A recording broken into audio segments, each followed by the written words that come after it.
Según los archivos antiguos, las erupciones del Cotopaxi han sido catastróficas, pero empezaban gradualmente. Es así como a inicios de 1877 ya se podía mirar continuamente una nube o columna de vapor y gases sobre el cráter del Cotopaxi, más fuerte y espesa que de costumbre. 2 meses antes de la gran erupción, se podían observar llamativas explosiones en el cono del Nevado, sirviendo de bellísimo espectáculo a los que lo miraban. La víspera, se observó un juego muy vivo de descargas eléctricas alrededor de la cúspide del Cotopaxi.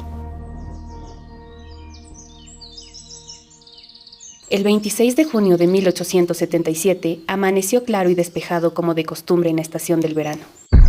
De pronto, a las 6:30 de la mañana, sobre el cielo azul se lanzó una altísima columna de humo y ceniza desde el cráter del Cotopaxi que se expandía muy rápidamente. A las 10 de la mañana se escucharon unos truenos subterráneos. Estas fuertes detonaciones se oyeron en varias regiones del país, desde Esmeraldas hasta Tumbes, y eran tan vivas que en algunos pueblos creían que se libraba una batalla en las cercanías con terribles detonaciones de cañón.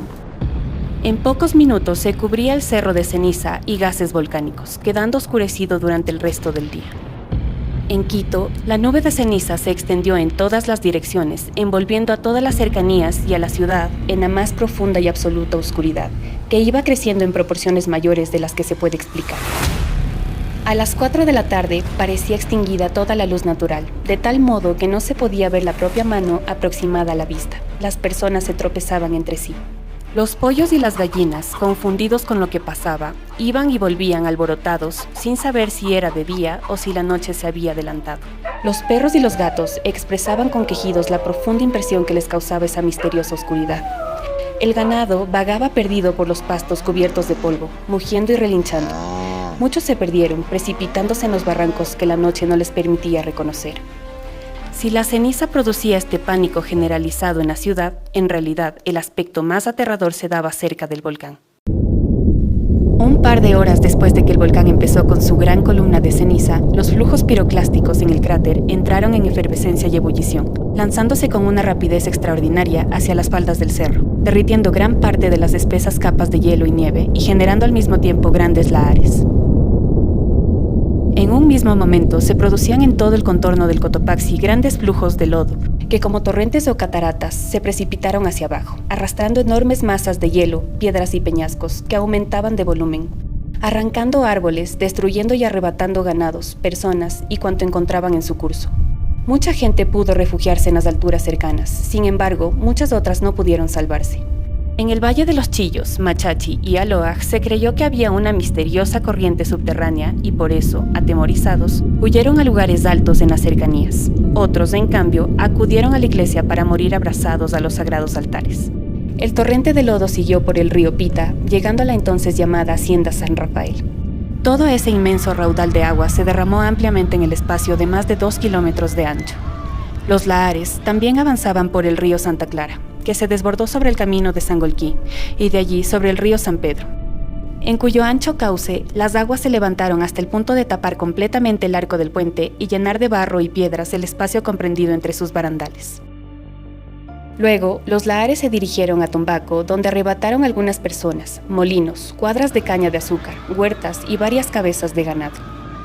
Los puentes de Guayabamba, Alchipichí y Perucho fueron destruidos, quedando dificultada la comunicación con las regiones del norte.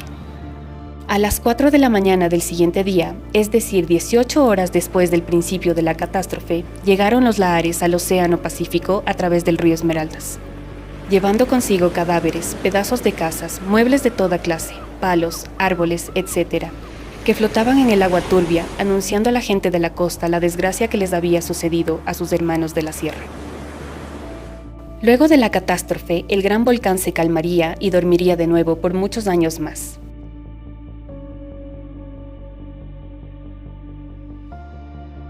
No se toma en cuenta en estas memorias el cálculo de número de vidas humanas arrebatadas por la corriente, ya que se desconoce y se descubrirá solamente a medida que sus respectivas familias los echen de menos, pues muchos se quedarían sin duda enterrados en el barro. ¿Cuántas viudas lloraban a sus maridos? ¿Cuántas madres a sus hijos?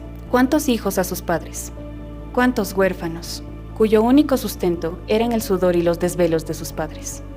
Pero más dignos de lástima son aquellos infelices que, sorprendidos repentinamente por la muerte, salieron de esta vida sin los auxilios de la religión, sin poder siquiera apelar a la divina misericordia.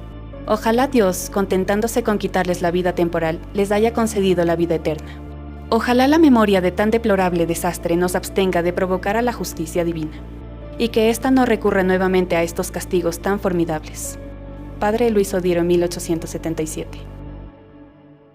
Aunque las erupciones volcánicas no se pueden detener, la preparación de la población puede hacer la diferencia, para que erupciones futuras no cobren la vida de miles de personas que ahora viven en las zonas por donde en 1877 pasaron los lahares.